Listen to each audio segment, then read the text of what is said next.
Okay, here we go. Question number 1 we're going over. And so I see that the left gear is the driver gear. So that's my input. All right, and the right gear is my output.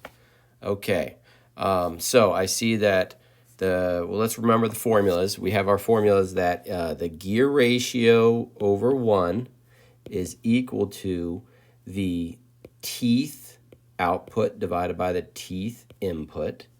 Okay, the diameter, which doesn't really apply for this one, but this is going to be for all of them, output divided by the diameter input.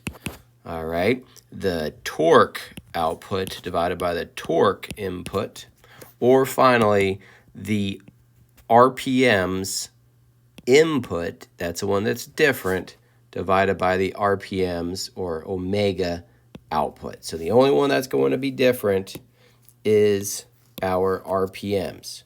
Okay. All right. So we need the gear ratio. Gear ratio, we see that the driver is the input, and that has 10. The driven, which is the output, has 23. So our gear ratio will be our N output divided by our N. That's an ugly N. Sorry, that looks more like an H. Yikes. Let's try that again. N output divided by N input. So we have 23 for my numbers. Yours will be different, divided by 10.